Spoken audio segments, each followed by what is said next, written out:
Many thanks for joining us. Good evening. This is the News on 90 International and we're live in Abuja. I am Ruth Aguele. First, we'll bring you the headlines. President Buhari says stronger diplomatic ties with Hellenic Republic and Republic of Cuba will boost Nigeria's efforts to diversify the economy. Supreme Court dismisses Emeka Ihedioha and PDP application seeking review of its decision which declares Hope Uzodinma duly elected governor of Imo State for lacking in merit and reaffirms its judgment. And federal government lists Agungu International Fishing Festival on the calendar of Nigerian festivals to be published soon.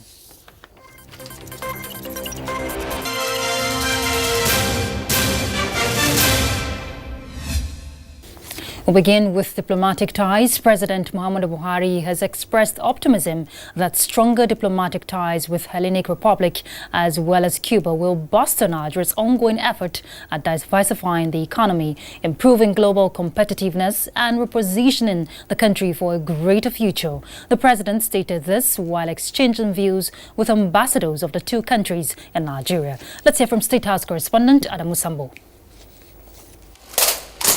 It was a highly befitting diplomatic welcome for the new envoys on arrival at the forecourt of the Nigerian seat of government, perhaps for the first time in their diplomatic careers. The ambassadors who presented their letters of credence to President Muhammadu Buhari were Monsieur Ioannis Ploutas of Hellenic Republic, otherwise called Greece, Clara Margarita Pulido Escandel of the Republic of Cuba, and Francisco Mangue of Equatorial Guinea. Exchanging views with the Hellenic Republic envoy, President Muhammadu Buhari said a long-standing diplomatic and business relations with the country will be strengthened for mutual benefit. He believes that most global challenges will need collective efforts for lasting solutions. Ambassador Ploutas takes pride in the business ties between Nigeria and Greece, recalling that about 50,000 Nigerians were employed at some point in the country's history by a flour mills company from his country. He told President Buhari that he will continue to support and project Nigeria across Europe at every opportunity while sharing its expertise in agriculture with institutions and individuals in the country. Talking to the ambassador of Cuba to Nigeria, Clara Escandel, President Buhari said the cultural similarities between both countries should serve as impetus for working together, especially on trade, saying Cuba's efforts at developing medicine and engineering could provide the springboard. President Buhari appreciated the support Nigeria received at international fora from Cuba for many years, promising that the bilateral relations would be strengthened. The Cuban envoy, Clara Escandel, told President Buhari that the history of Cuba will be incomplete without Nigeria and Nigerians. Nigerians, she said, played great roles in the development of our country. She described President Buhari's personal venture, integrity, and voice at the United Nations General Assembly in projecting Nigeria as outstanding. At the ceremony, President Buhari assured the ambassador of Equatorial Guinea, Francisco Mangue, that Nigeria is taking measures towards securing the Gulf of Guinea following his meeting with President Theodore Obiang Nguema Basogo. Ambassador Mangue expressed worry that the challenges of security in the Gulf of Guinea had persisted.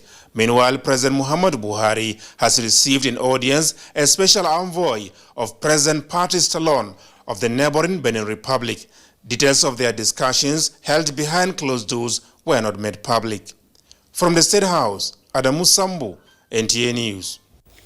Talking health, Minister of Health, Dr. Osage Anire, has assured the Senate leader that the ministry has put adequate measures in place to avert the spread of the novel coronavirus in Nigeria. The minister, who was at the National Assembly in company of the Minister of State for Health and officials of the Nigerian Center for Disease Control, explained that they have been stringent screening at the airports, tracking of contacts with the index case, and provision of isolation centers. President of the Senate stressed the need for establishment of quarantine centers in 6 geopolitical zones with standards provided by the Federal Ministry of Health. President of the Senate also granted audience to the newly inaugurated chairman and members of the National Assembly Service Commission, who promised to ensure a more productive workforce for the National Assembly. And in the Green Chambers, the House of Representatives has passed a resolution calling on the federal government to convene an emergency National Council of Health meeting to strategize on tackling coronavirus in Nigeria.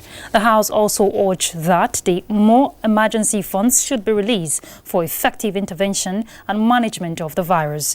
Those were among resolutions reached by House members following a motion of urgent importance from Representative Onyeme Idem on the need for emergency response to tackle coronavirus in Nigeria. The lawmakers also passed a resolution for the National Assembly to suspend plenary for 2 weeks as a preventive measure against the spread of the infectious disease. Meanwhile, a bill seeking to prohibit and criminalize casualization of workers after 6 months of engagement by employers in Nigeria, sponsored by Representative Wale Raji, went through second reading. Another update on coronavirus: a Chinese national who displayed symptoms for coronavirus at Murtala Mohammed International Airport, Lagos, on Monday is being tested, and the result will be made available to the public as soon as possible. The State Commissioner for Health, Professor Akin Abayomi, gave this overview at a briefing in Lagos.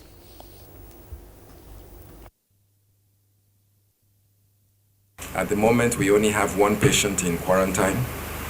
An individual who came in on a flight from Ethiopia, and his test is being performed as we speak. I should know that result in a couple of hours. If it is negative, then he goes on with his business. If it is positive, then we will isolate him and carry out his treatment. And report just reaching us says the suspected case tested negative. In the meantime, the World Health Organization has commended the government of Ogun State for speedily responding to the first case of coronavirus in the state. The head of African Regional Office, WHO, Professor Bola Olayinka, who gave the commendation during a visit to the governor, Dapo Abiodun, in Abeokuta, said WHO is working with the Nigerian Center for Disease Control to provide support on how to control the spread. Lukman Adefeso report is presented in this package. Coronavirus has proliferated around the globe over the past week. Current statistics indicate that about 57 countries, including Nigeria, are now trying to salvage its outbreak. Nigerians' alarm over potential global pandemic informed the visit by the World Health Organization and National Center for Disease Control, NCDC, to Ogun State to brief the governor on the technical guidelines on how to control coronavirus. The key thing is rapid containment. What do I mean by containment? Being able to have a high level of index of suspicion to know that this might be a suspected case, to isolate that patient while other things are happening. And I think Ogun State did well in this. The governor, Prince Dapo Abiodun, maintained that the 40 contacts established currently in isolation centers have not shown any symptoms of coronavirus. I'm sure you're aware that we set up emergency telephone lines that our epidemiologists will be answering so that people can call. One of the things we realize is that we must step up this advocacy. People are therefore enjoined not to panic, but maintain personal hygiene and visit government-owned hospital rather than engage in self-medication. Away from health to security, troops of Operation Lafia Dole deployed to Baga local government area have rescued 9 women and 16 children. A statement by the Nigerian Army Operations Media Coordinator, Colonel Aminu Ilyasu, indicates that the victims were liberated during a clearance operation in Bula, Gudi and Safa villages of Baga, Borno State. Similarly to Chedian, alleged members of Boko Haram terrorist group have surrendered to troops of Army Super Camp 2, Gamboru Ngala local government area of Borno State. Colonel Ilyasu notes that the suspects revealed that intense artillery bombardments and ground assault on their camp forced them to escape and confirmed the presence of foreign mercenaries among them. Several criminals were arrested, others killed in combat, and arms were also recovered. Let's look at AGRIC. The Office of the National Security Advisor to the President and the Federal Ministry of Agriculture have agreed to work together towards ensuring the terrorists are denied access to fertilizer used in making explosives. This is coming as the Minister of Agriculture presents to the public a new policy guidelines for production, marketing and distribution of fertilizer. Let's hear from Musa Baba Aliyu. Fertilizer are commonly used to boost soil fertility to enhance crop yield. The input, however, has in it ingredients that can be used in the manufacturing of explosives. There are claims that Boko Haram terrorists are using fertilizer, especially NPK, to make explosives which they use to attack communities, especially in northeast Nigeria. The situation occasioned the ban placed on the movement of fertilizer in northeast in 2015.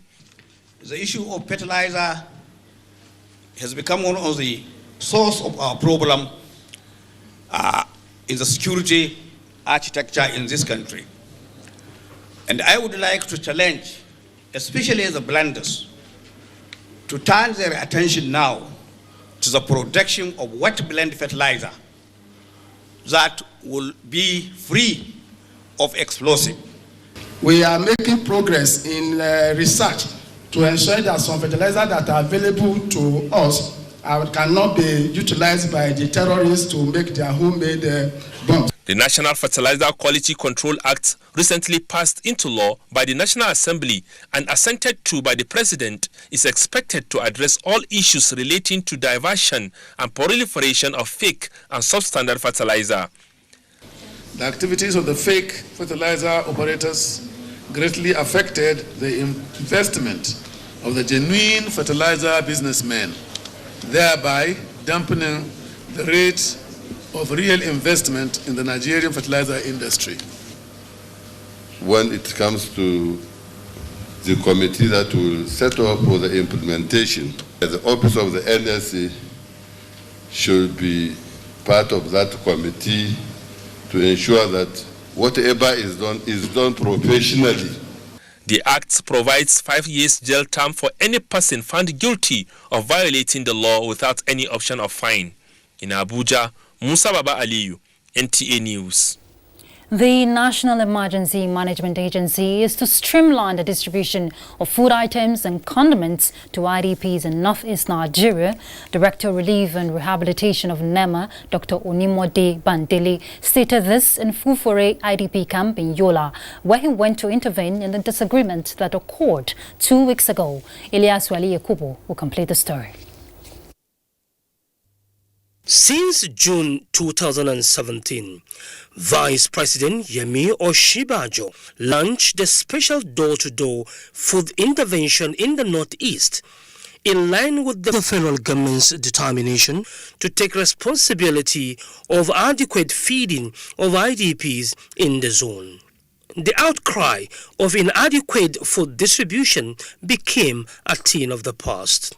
A 50 kg of assorted food items is allocated to one household comprising a family of 4 monthly. The Fufure IDP camp in Yola has been part of these arrangements since inception. Aside the food distribution, the Fufure IDP camp enjoyed adequate water supply with 2 wing motorized boreholes and 4 hand pumps spread in the camp. However, 2 weeks ago, the IDPs staged a protest over inadequate supply of food items and delay in the distribution of the items.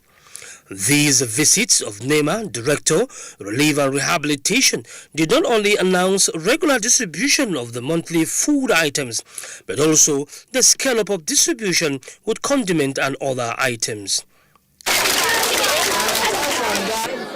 The government has to put his house in order, ensure that what is given to people in Maiduguri, in Yobe, and wherever we have IDP is exactly what we are doing here.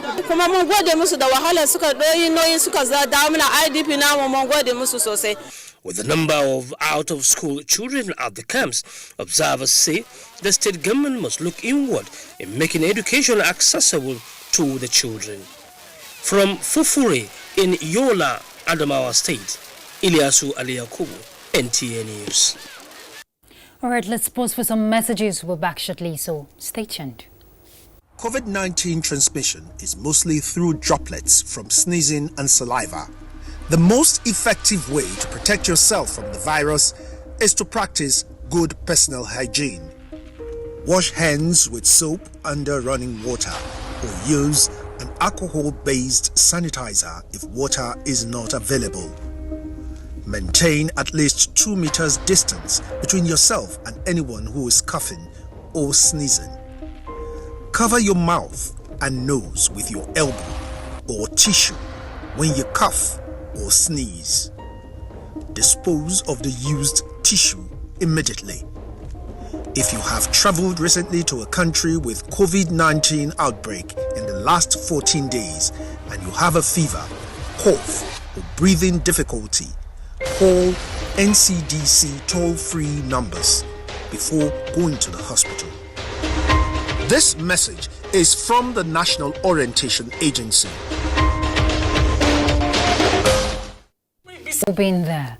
It is the third day of the Catholic Bishops' Conference of Nigeria, holding in Abuja. As usual, critical social issues bothering on the development of the country, such as peace and security, unity, poverty, and the role of the church form the major focus. The theme of the conference is the Word of God, a lamp to my feet and a light to my path. State House correspondent Jide Onifade reports. Clergies at the event, which includes the Archbishop of Abuja, Ignatius Kaigama, stressed on the need for Nigerians to have cordial relationship with God and a peaceful coexistence among one another. 20 days in notes would defeat evil and extremism. As he says, there's the need to also work together to eradicate poverty, diseases, unnecessary deaths, and other issues affecting the people. Millions are displaced and we don't seem to care. Something is wrong. We haven't yet cultivated that spirit of patriotism, that spirit of oneness. We may declare we are one Nigeria, but many things divide us. Ethnic interests, political interests, and worst of all, religious interests. Something must be done to repair the damage that has been done. The Archbishop observes that so much is happening, calling for more patriotic Nigerians to come forth and help address these issues. Vice President Yemi Osinbajo was among dignitaries that graced the opening mass of the first 2020 plenary meeting and a dinner at the end of the second day. His presence was described as a demonstration of his love and solidarity at all times with Nigerians, including the church. When you are with us like this and we are suffering, we feel we are together. But when there is a gap, we feel there is an insensitivity. We need to have access to our leaders.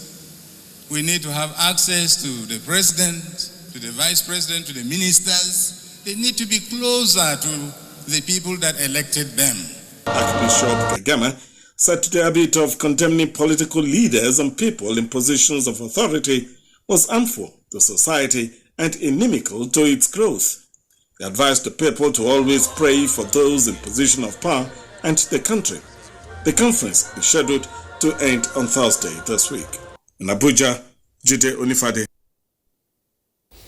The federal government has listed Argungu International Fishing Festival on the calendar of Nigerian festivals to be published soon. Information and Culture Minister Lai Mohammed disclosed this at a press conference to herald the 2020 Argungu Fishing Festival in Abuja. Anthony Forson will tell us more.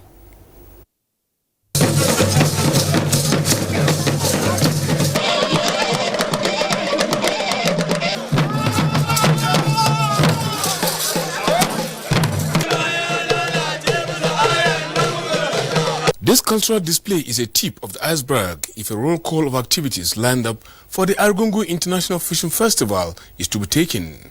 It is in line with this that the Information and Culture Minister Lai Mohammed announced how important the festival is to the federal government, especially in its quest to diversify the economy through the promotion of the creative industry. These festivals are the rich ingredients for the enhancement of tourism in Nigeria, and they are part of the creative industry, which is one of the areas the federal government relies on for the diversification of the economy away from oil. The minister said his ministry has made it a priority to raise the visibility of such festivals by attending as many as possible and as all roads lead to Argungu. Lai Mohammed assured that the event will be given massive publicity. We will be using the new and traditional media to put the 2020 Argungu International Fishing and Cultural Festival on the national and international map. The festival deserves no less. Deputy Governor of Kebbi State, Samala Yombi, explained that the festival was rested on account of insecurity, but with the return of normalcy, it has become necessary to revive it as it is part of the people's heritage, which must not be allowed to go extinct. A number of entertaining events have been added to the cultural festival to give it a national and international outlook. The Director General, National Automotive Design and Development Council, Jilani Aliu, expressed satisfaction that the festival has as one of its components motor racing, a platform that will afford cars assembled in Nigeria to come on board to test their width and capacity. To us, NADDC, this would allow us opportunity to show our commitment to moving this industry forward, to show that many Nigerians have been part of this industry and that are making a valuable contribution to the society.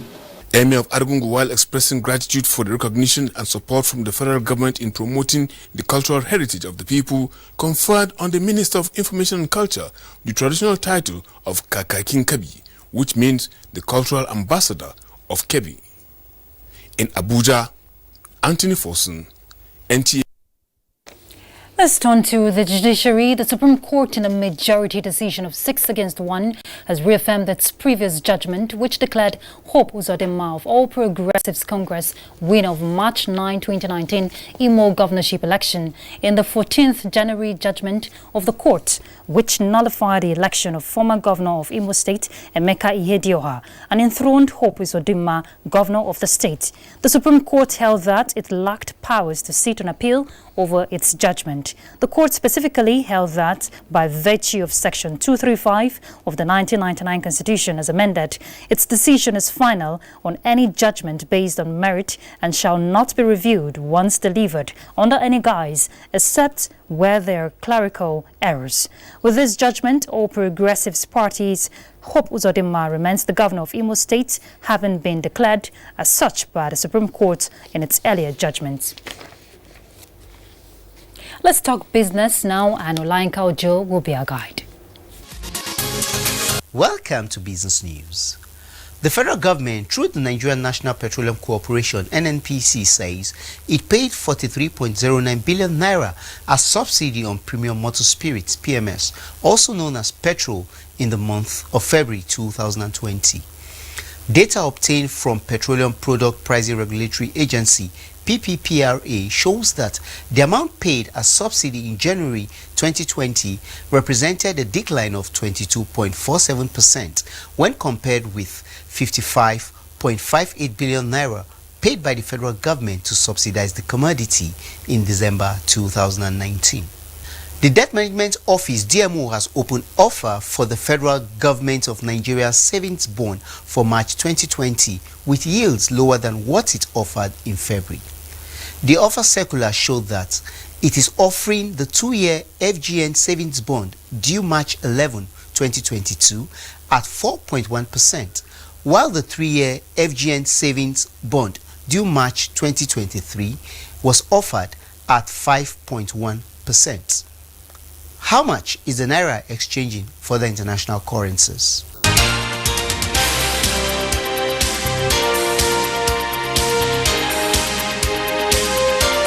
And that report concludes this segment of the news. I am Olayinka Ojo. Many thanks, Olanka. Next is news on the foreign scene, and Obiageli Ugwoke will lead us. Hello and thanks for joining us. Ukraine has confirmed its first case of coronavirus. Acting head of the Health Ministry's Public Health Center said the man has been hospitalized in Chernivtsi. Meanwhile, the UK's Prime Minister Boris Johnson has outlined UK's coronavirus plan. He said keeping the UK safe is the government's overriding priority. He urged everyone to wash hands with soap and hot water. In the meantime, Tanzania's State House has shared a picture of the country's president observing new measures promoted by the Health Ministry to prevent the spread of coronavirus. Governments around the world, including Tanzania's government, have advised people to avoid hugging, kissing and greeting people by hand to prevent the spread of the virus. Away from coronavirus updates, the UN Special Envoy for Libya, Ghassan Salamé, has resigned, saying his effort to bring peace in the North African country is damaging his health. And in Indonesia, the most active volcano has erupted, spewing sand and pyroclastic material and sending a massive column of smoke and ash as high as 6,000 meters into the sky. Indonesia's Geology and Volcanology Research Agency said villagers living on Merapi's fertile slopes are advised to stay 3 kilometers from the crater's mouth. And that's the package. Thanks for your time. I'm Obiageli Ugwoke. Thank you, Obiageli. And talking sports, Tamara Ibiwe will lead us.